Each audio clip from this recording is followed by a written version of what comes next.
কোন্দল নিয়ে আরো একটা ব্রেকিং নিউজ কিশলয়ের অগ্নিবাণে। তৃণমূলের রাজগঞ্জের প্রার্থীকে নিয়ে অসন্তোষ, স্বপ্না বর্মনকে নিয়ে দলেই কোন্দল, রাস্তায় নেমে স্লোগান খগেশ্বর রায়ের অনুগামীদের।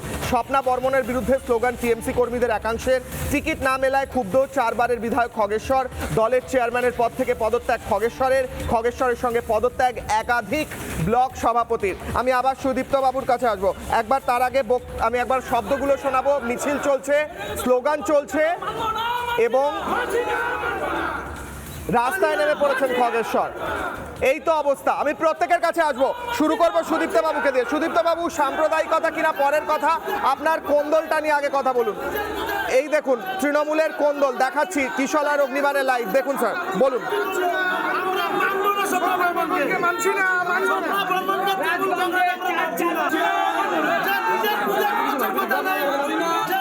চিন্তাও করতে পারিনি যে দল এরকম আমার প্রতি অবিচার করবে।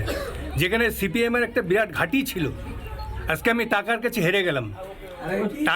হেরে গেলাম, যে বেশি টাকা দেয় সেই তাই তো হচ্ছে। তাই যেটা প্রার্থী তালিকা জলপাইগুড়ি যেটা হলো, তাইতে দেখছি যে কোনোদিন তৃণমূল দলটা করলো না, সেখানে আমার বিধানসভা তাকে দিয়েছে। আমার প্রতি এরকম অবিচার করলো, তার জন্য জলপাইগুড়ি জেলার তৃণমূল কংগ্রেস চেয়ারম্যান হিসেবে আজকে থেকে আমি পদত্যাগ করলাম। আমি শুধু না, দল বল, সবাই বলো, সবাই পদত্যাগ হারবে।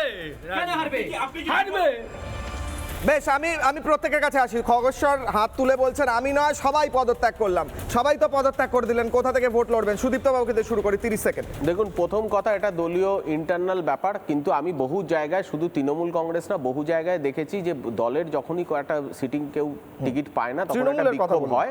তো এরকম তৃণমূলও হচ্ছে, সেটা তৃণমূলের এখন দলীয় ইন্টারনাল প্রবলেম। এটাকে নিশ্চয়ই তাদের যারা মুখপাত্র আছে বেশি ভালো করে বলবে। একটু আগে দিদি বলছিলেন, যেই প্রশ্নটা তখন ছিল আপনাদের সামনে, যে ইলেকশন কমিশনের ক্যামেরা নিয়ে, সেইটা নিয়ে একটুখানি আলোকপাত করতে চাই। যে দেখুন, ইলেকশনটা কন্ডাক্ট করার পুরো স্বতন্ত্র দায়িত্ব ইলেকশন কমিশনের। Election commission with the consult people representative অ্যাক্টে বলা আছে, প্রসিডিওর অফ ইলেকশনটাকে পুরো কন্ডাক্ট করবে ইলেকশন কমিশন নিজের এখতিয়ারে, নিজের ডিসিশনে, with the consult with the central government of India.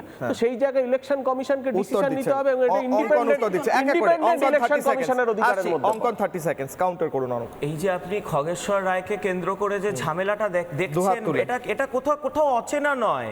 Trinamool যে 70টি বা 75টি মতো বিধায়কের টিকিট কেটেছে, আপনি জায়গায় জায়গায়, আমাদের কাছে এখনই খবর এসেছে চুঁচুড়াতেও ঝামেলা হচ্ছে। কিছুদিন আগে যে চুঁচুড়ায় অসিত মজুমদার মাস্তানি করছিল, বিজেপির কর্মীদের মারছিল, এখন তৃণমূলের মধ্যেই নিজের মাস্তানি করছেন। আসলে তৃণমূলটা হয়েছেই এখন চোর ডাকাতের দল। তৃণমূলটা করে খাওয়ার জায়গা হয়েছে, রাজনীতির প্ল্যাটফর্ম হয়নি। তাই তৃণমূলের মধ্যে এখন কে কোন দপ্তরের থেকে করে খাবে, কে কোন ডিপার্টমেন্ট থেকে টাকা খাবে, এই নিয়ে লড়াই।